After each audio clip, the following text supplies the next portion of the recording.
I now have David Bowie's Heroes in my head because I just finished watching Jojo Rabbit. And I used to be against movies that take place, say, in the 40s, but then have music that didn't exist at the time. You know, music that would have been made in the future. But now I'm watching Peaky Blinders. They did that all the time. But now I'm okay with it.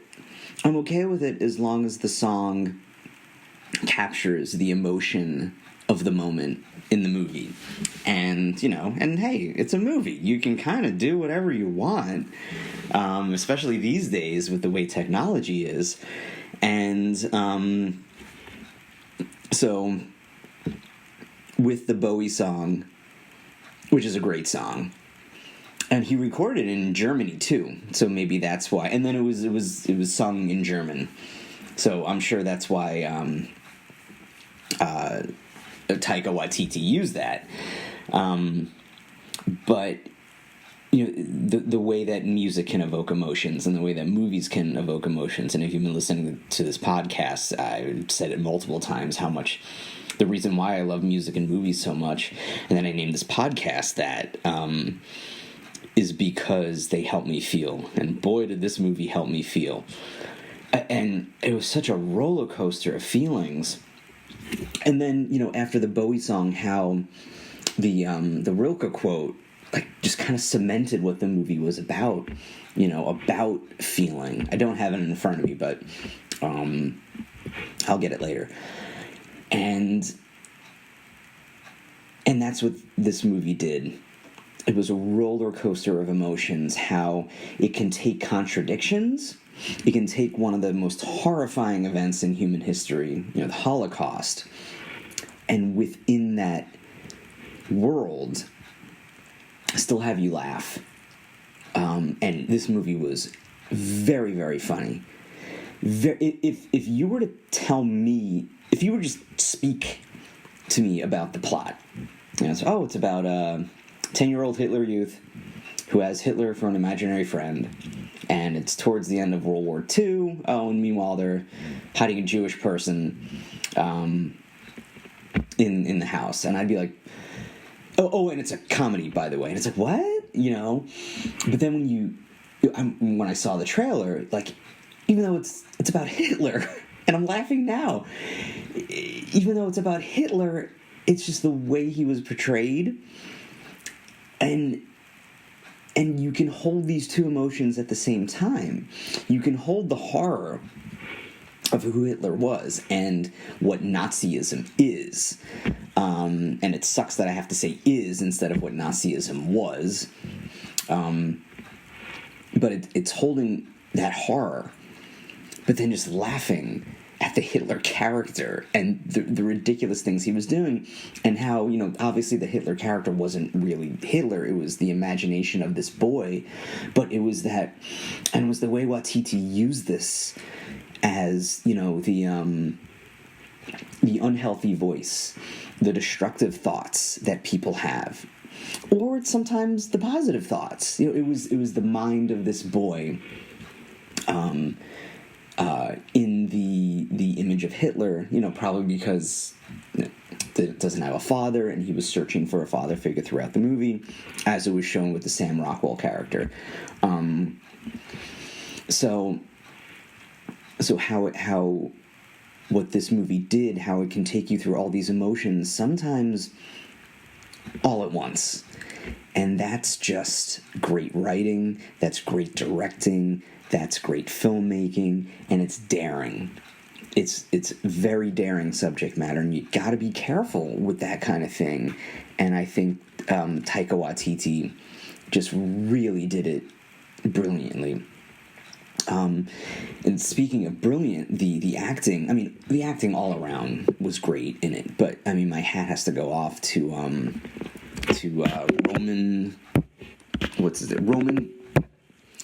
Roman Griffin Davis.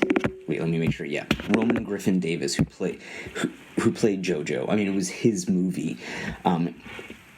Just what a powerhouse of a performance.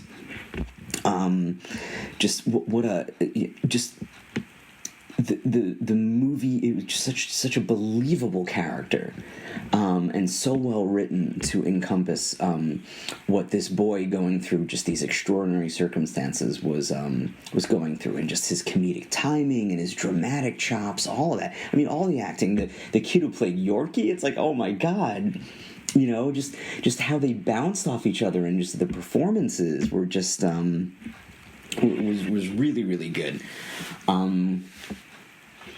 So yeah, and it kind of goes along with, you know, I was having a conversation with some friends, and we were talking about Quentin Tarantino, and talking about how, you know, when there's a Quentin Tarantino movie, it's like, oh, it doesn't matter who's starring in it, it's a Quentin Tarantino movie. You're going to go see it, or I'm going to go see it. And this friend said that, well, you're not going to have that anymore. You know, it's the auteur. Movies aren't like that anymore. You're not just going to go see a movie because the director that's dying, you know, Scorsese, how much time does he have left? And Quentin Tarantino is thinking of not making movies, and Spielberg is getting older. Lucas doesn't work anymore, you know. But I will counter that with Taika Waititi's work.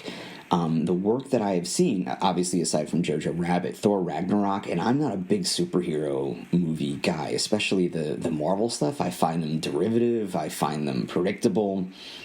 I loved Thor Ragnarok. I thought it was just so unique and so funny and so off the wall.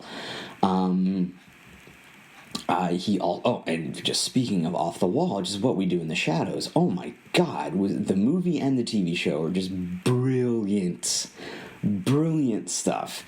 So and now he's working on something new. So yeah, now I have to see what other movies did he do. And it's so weird because, like, he's around my age. Eagle vs. Shark, never saw it. Boy, never saw it. What We Do in the Shadows, Hunt for Wilder People, never saw it. But, you know, it motivates me to see these things. And then he also did some short films. And then, you know, and then it goes over his acting roles. And he directed a Mandalorian episode, Chapter 8, Redemption. What was that one about? Yeah, that was like one of the last ones. Yeah, that was the last one. And that was one of the best ones. So there you go. So I saw more Taika Waititi than I thought. And then I also heard he might be doing Star Wars as well. So that would be fantastic. But yeah, so back to Jojo Rabbit. Again, it kind of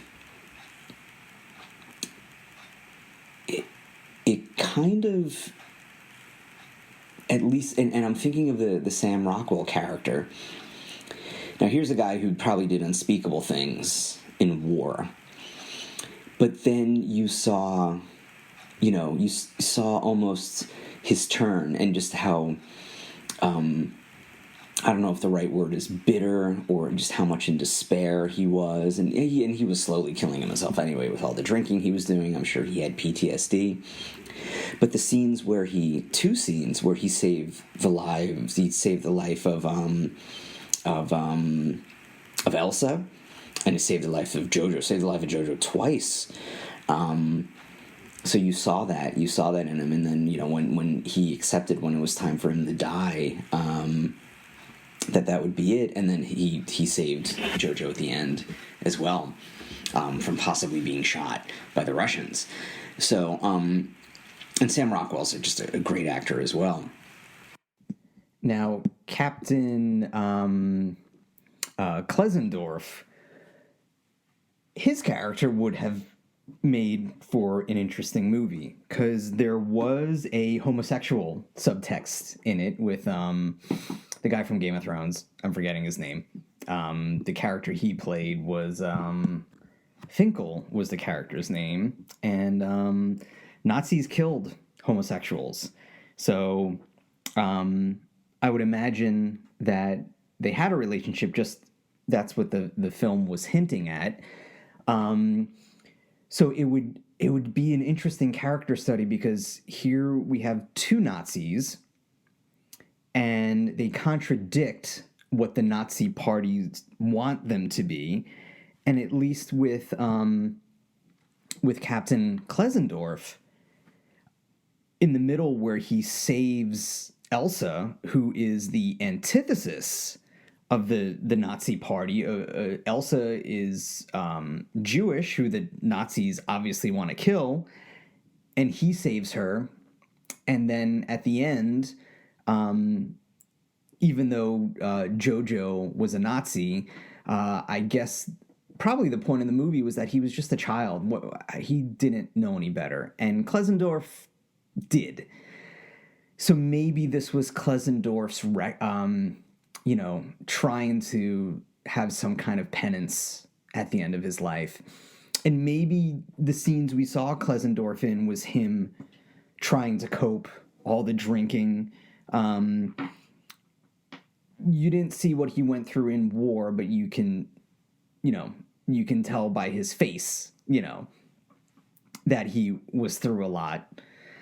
So that just would have been, I don't know about a whole movie, but definitely like a half-hour episode of just the character study of Klenzendorf and Finkel. And the movie kind of did just enough of Klenzendorf to get you to know him, and just enough to kind of leave you wanting more.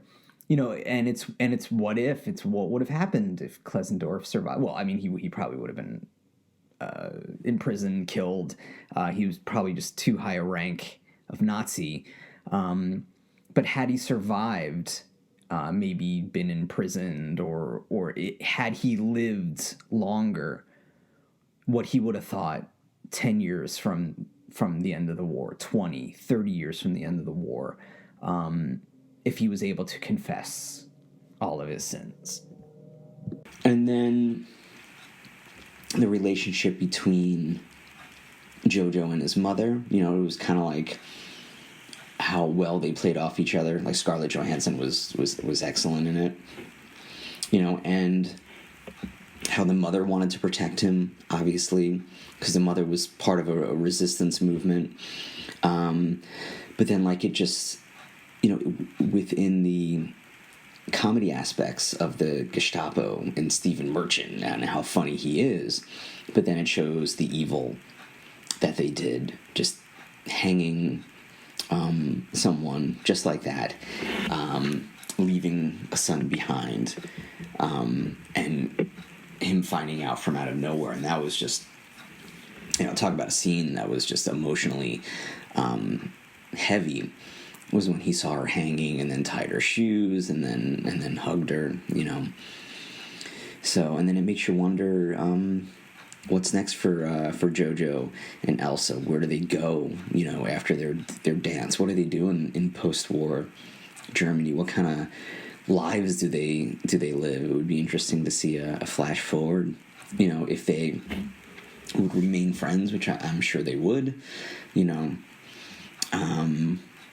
So, so it's just, just one of those movies that was a roller coaster of emotions and just kind of sticks with you. And then one aspect, and I think the good job that the comedy did and how the comedy was on different levels were the descriptions from Jojo about Jewish people. And especially, and then from Elsa kind of feeding him into those myths, and then the other Germans saying, oh, yeah. And it's, so with the kid, Jojo really believes it, as well as Yorki, because they're kids. So they're told something, they believe it, sometimes. And then you figure the adults wouldn't believe it, but they would want to propagate that so the kids can believe it, so the kids can, be better soldiers. But then, like, I think of conspiracy theories now, especially now with what's going on in the United States, with these ridiculous conspiracy theories with no basis in reality, just, like, thrown out there. I'm not even going to mention what they are. But people believe them. Like, people genuinely believe them. And then there's people who don't believe them, but then use them for their own benefit. So in the describing of Jewish people, I just started laughing. I started laughing at how ridiculous the description was, and the fact that people would believe this kind of thing because a person of authority, not an expert, mind you, but a person of authority tells them with no evidence, no proof. They just say something, and since I'm a citizen of the United States of America, I'm quite familiar with people of authority just spouting stuff off. President Trump in particular, people believe him because it just comes out of his mouth. So I was laughing at those descriptions because it was so ridiculous, but then laughing at the fact and saddened and scared. So again, it's all those emotions at once. So it's fear, it's happiness, and it's anger all at once at the descriptions of Jewish people, because it shows the strength of words and propaganda and stories. And and the description of Jewish people hits home for me because my dad's side of the family is Jewish.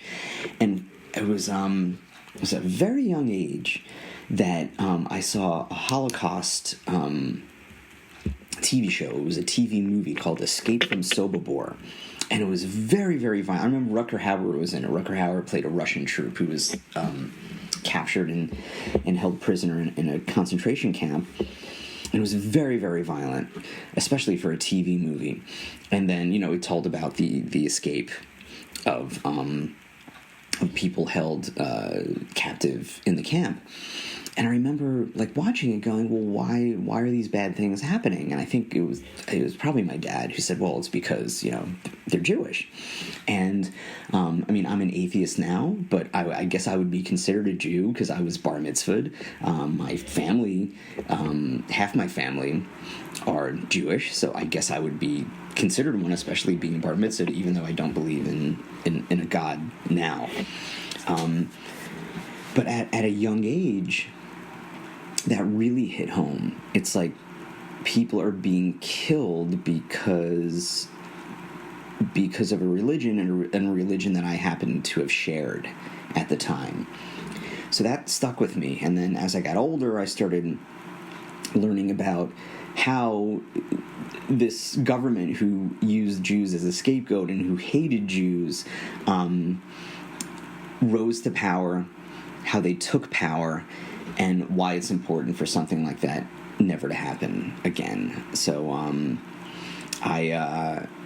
that movie really, really opened my eyes to not only the horror of it, but then learning how to prevent something like that happening again. And it's learning how it's done, and then it's speaking out.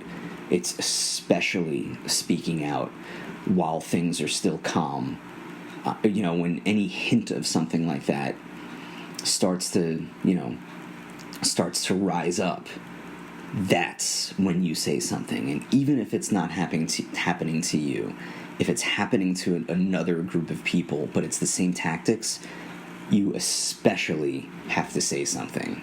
You especially have to speak out and say, I know of these tactics, and I'm going to do all I can to make sure that this doesn't happen.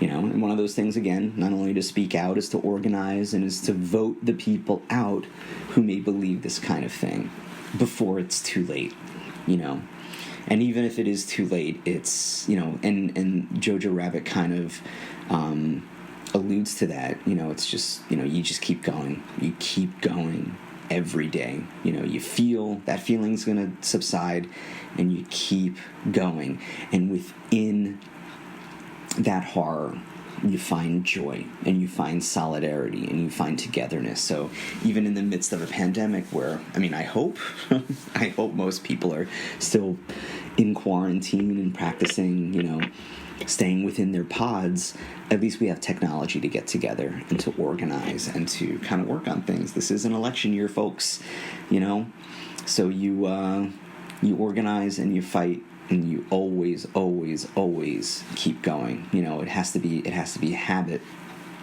So, and then it's learning how government works and learning how civics work. So if they try to pull a fast one on you, you can identify it, which is, I've been ending this podcast since the pandemic started about how to the importance of getting information from credible sources.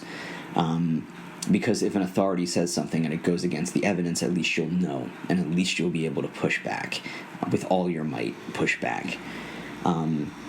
So, I where I am in New York on Long Island, there's a big population of immigrants, and when Trump was spouting his, well, he always has, but especially with his anti-immigrant rhetoric, and he was threatening them with ICE coming and raiding them. Even though someone may be undocumented, they still have rights. So it's knowing those rights, and it's doing your best to protect them using the law, the way Trump is trying to use the law to deport these people. So it's knowing, and it's fighting, and it's recognizing when authoritarianism takes shape. And now with Trump trying to, defund the post office so people can't vote, that is a big red flag. So read some books on that. Read some On Tyranny by his last name is Snyder. Read that. Read good sources of history to show how authoritarian regimes started taking power. It's rarely, if ever, very, very fast. It's incremental, so you don't even see it coming, and then the next thing you know, you're no longer free. So I don't know how I got to this point, but it's a point that the movie made clear about its comedy, with its comedy. And through that comedy, there was a serious message. So, hey, if a serious message is cloaked in comedy where it can be more digestible for people, I'll take it. As long as you can learn something, use that to inspire you, and keep going forward. And if you want to keep going forward with this podcast, you can find me on Twitter at MMAM Podcast, on Facebook at MMAM Podcast, and you can email me at mmampodcast@gmail.com. And like I said before, when getting your news and getting your information, even before the pandemic, but especially now that we're in a pandemic and information is literally life or death, use credible sources of news. And the most credible sources of news come from newspapers or the digital versions of the newspapers. So it's something like New York Times, USA Today, Washington Post. If you're more of an audio person, BBC Global News Podcast is excellent. NPR up first if you want your news in the morning. That's very good too. So those are some really good sources to get you the news you need in order to be well-informed, because if you're well-informed, knowledge is a very powerful thing. Yeah. So stay powerful, damn it. And I'll see you, well, not see you, but hopefully you'll hear me on the next episode. So take care, everyone. Take care of each other. Wear a mask. Practice social distancing. Wash your hands. Stay safe. Stay careful. And until next time, bye.